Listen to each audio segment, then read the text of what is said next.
नमस्कार विद्यार्थी मित्रांनो, मी डॉक्टर किशोर बागडे आणि आपण बघत आहात YouTube channel medical admission guidance. या चॅनलद्वारे मेडिकल ॲडमिशन संदर्भात लागणारी सर्व माहिती अतिशय नियमित पद्धतीने विद्यार्थी व पालक यांच्या गरजा लक्षात घेऊन वेळोवेळी प्रसारित केली जाते। तरी हा चॅनल अजून सबस्क्राइब केला नसेल सबस्क्राइब करा, बेल आयकॉनवर क्लिक करा आणि आपल्या मित्रांना शेअर करा। या अगोदर आपण या चॅनलतर्फे मेडिकल ॲडमिशन संदर्भात लागणाऱ्या सर्व डॉक्युमेंट्स व्यवस्थित माहिती घेतलेली आहे। त्याचप्रमाणे MBBS BMS चे ॲडमिशनच्या वेज हे पण बघितलेलं आहे आणि त्या संदर्भात कट ऑफच्या पण चर्चा केलेली आहे। आता रिझल्ट लागलेला आहे आणि आता थोड्या दिवसातच आता ॲडमिशन प्रोसेस सुरू होईल।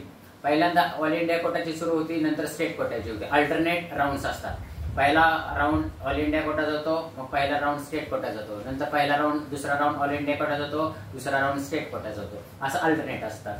तर आपल्याला सर्वात महत्त्वाचं म्हणजे स्टेट कोटाची ॲडमिशन प्रोसेस कशी असते हे आपण बघूया। ऑल इंडिया कोटाची पण कशी असते आपण पुढच्या व्हिडिओमध्ये बघणार आहोत, पण ह्या व्हिडिओमध्ये आपण महाराष्ट्र काउन्सिलिंगची मेडिकल ॲडमिशन प्रोसेस कशी असते ह्याचा अभ्यास करणार आहोत।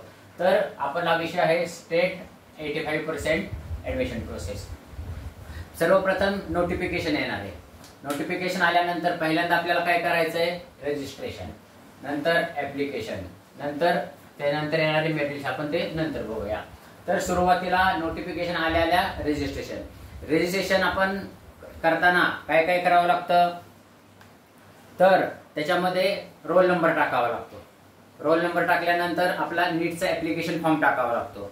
त्याचप्रमाणे आपले फिजिक्स केमिस्ट्री बायोलॉजीचे मार्क्स टाकावे लागतात आणि नंतर टोटल पर्सेंटाइल टाकावं लागतं। आपला ऑल इंडिया रँक पण टाकावा लागतो। त्याच्यानंतर आपल्या वडिलांचं नाव, आपलं नाव, आईचं नाव, हे सगळं कम्युनिकेशन ॲड्रेस हे टाकावं लागतं। महत्त्वाचं म्हणजे मोबाईल नंबर आणि ईमेल ID हे खूप महत्त्वाचं आहे, कारण हा नंतर बदलत नाही। मोबाईल आणि ईमेल ID आपल्याला टाकायचा असतो। तुम्ही NTA जो टाकलाय तो बदलला तरी चालतो, NTA टाकलेला वेगळा आणि हा टाकलेला वेगळा। त्याच्यानंतर तुमचा आधार कार्ड नंबर टाकायचा आहे, तुमचा डेट ऑफ बर्थ टाकायची आणि ह्याच्यानंतर पासवर्ड क्रिएट करायचा, अलग लक्षात, म्हणजे त्याच्यामध्ये तुमचं रजिस्ट्रेशन होतं। स्टेट सेलकडे रजिस्ट्रेशन होतं। त्याच्यानंतर ॲप्लिकेशन करायचं असतं। ॲप्लिकेशन करताना तुम्हाला युजर ID टाकावा लागतो आणि पासवर्ड टाकावा लागतो। युजर ID तुम्ही इथे तयार झालेलाच असतो तुमचा, जेव्हा रजिस्ट्रेशन केलेलं असतं तुमचा युजर ID बाय डिफॉल्ट तयार होतो आणि तो तुम्हाला हे मोबाईलवर येतो आणि पासवर्ड तुम्ही तुमचा तयार केलेला असतो। तर पहिली प्रोसेस झाली रजिस्ट्रेशन, त्याच्यानंतर ॲप्लिकेशन। आता ॲप्लिकेशन करताना काय काय करावं लागतं, ॲप्लिकेशन केल्यानंतर तुम्ही युजर ID पासवर्ड टाकायचा आणि तुमचं ओपन होतं। त्याच्यामध्ये तुम्हाला सगळं फॉर्म तुमची इन्फॉर्मेशन फिल करायची। त्याच्यामध्ये SSC आणि HSC सगळे डिटेल्स टाकावे लागतात।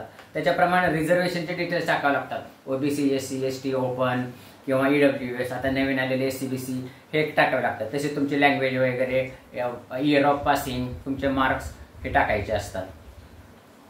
त्याच्यानंतर तुमचं स्पेसिफाईड रिझर्वेशन जर असेल D1 D2 D3 हे पण टाकायचं असतं। तुमचा caste certificate number, verification number टाकायचा असतो। मग हे सगळं टाकलं म्हणजे तुमचा फॉर्म पूर्ण भरून झालेला आहे। पहिल्यांदा रजिस्ट्रेशन, नंतर ॲप्लिकेशन, युजर ID पासवर्ड टाकून तुमचं SSC HSC ह्याचे मार्क्स, रिझर्वेशन, तुमचा डाटा सगळा भरलाय। आता ह्याच्यानंतर तुम्हाला पेमेंट करायचंय, स्टेट CETC ला पेमेंट करायचं, म्हणजे महाराष्ट्र सरकारला तुम्हाला पैसे पाठवायचे। तर हे ओपन आणि EWS साठी 1000 होतं मागच्या वर्षासाठी आणि रिझर्वेशन साठी 500 रुपये होतं। हे ऑनलाईन पाठवायचे असतात, ऑफलाईन नाही। तुम्ही डेबिट कार्ड, क्रेडिट कार्डनी पाठवू शकता, इंटरनेट बँकिंगनी पाठवू शकता, UPI ID नी पाठवू शकता। ह्या स्टेट ॲडमिशन प्रोसेससाठी कुठलेही डिपॉझिट नसतं, अलग लक्षात। ॲप्लिकेशन झालं, पेमेंट झाली की तुमचं पेमेंट सक्सेसफुल म्हणून विंडो होती। ते झाल्यानंतर तुम्हाला डॉक्युमेंट अपलोड करायचे असतात। डॉक्युमेंट अपलोड कुठले करायचे आहेत ते मी सांगितलेले, परत एकदा मी फ्रेश व्हिडिओ करणार आहे कुठले डॉक्युमेंट अपलोड करायचे ते तो व्हिडिओ तुम्ही बघावा। त्याच्यानंतर हे जे डॉक्युमेंट तुम्ही अपलोड केलेले असतात ह्याचं ऑनलाईन व्हेरिफिकेशन होतं।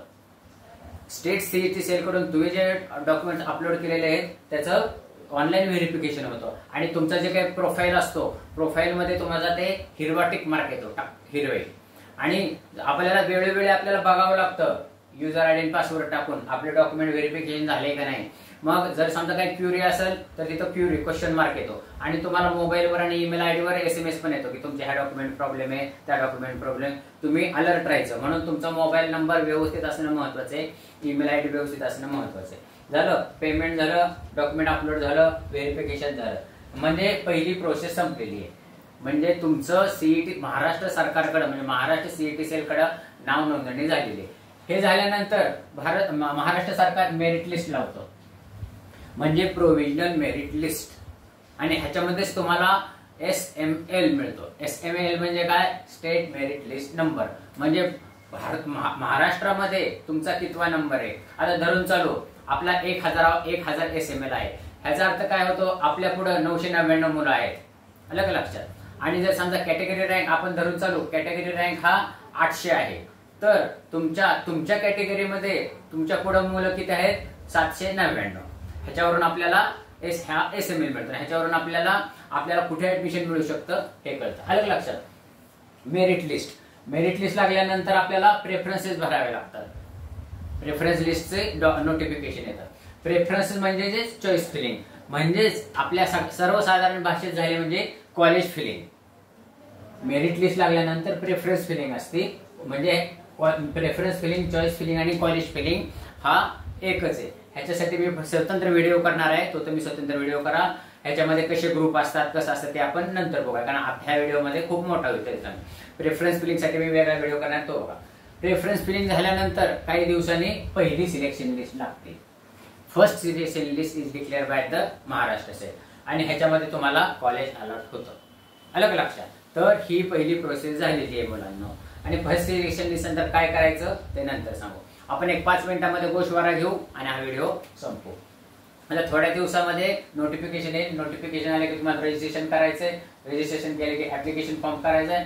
ऍप्लिकेशन फॉर्म झाल्यानंतर तुम्हाला पेमेंट करायचंय. पेमेंट झाल्यानंतर तुम्हाला डॉक्युमेंट अपलोड करायचे. ते ऑनलाईन व्हेरिफिकेशन व्हायला पाहिजे. ह्याच्यासाठी तुम्हाला मोबाईल नंबर व्यवस्थित ठेवायला पाहिजे. मोबाईल तुमच्या SMS येतात. ह्याच्यामध्ये काही प्रॉब्लेम असेल तर ते प्रॉब्लेम कसे सॉल्व्ह करायचे हे मी तुम्हाला नंतर सांगेन. हे सगळं झाल्यानंतर रजिस्ट्रेशन ऍप्लिकेशन झाल्यानंतर काही दिवसांनी मेरिट लिस्ट मिळते. मेरिट लिस्ट मध्ये तुम्हाला SML मिळतो, स्टेट मेरिट लिस्ट नंबर. म्हणजे साधारणपणे 20 ते 25 दिवसांनी तुम्हाला SML मिळेल अजून. आणि जर समजा काही ऍडमिशन प्रोसेस लागली नाही तर त्याच्यानंतर फर्स्ट सिलेक्शन लिस्ट लागेल. फर्स्ट सिलेक्शन लिस्ट मध्ये तुम्हाला कॉलेज अलॉट होतं. मला वाटतं की तुम्हाला ही सगळं माहिती लक्षात आली असेल. लक्षात आली नसेल तर पुन्हा व्हिडिओ परत पहा, म्हणजे तुमच्या लक्षात येईल. तुमच्या मित्रांना शेअर करा आणि बेल आयकॉनवर क्लिक करून ह्या चॅनलला सबस्क्राईब करा. या अशाच माहितीपूर्ण व्हिडिओसाठी ह्या चॅनलला सबस्क्राईब करा. एवढं बोलून आजचा विषय थांबवतो. जय हिंद, जय महाराष्ट्र.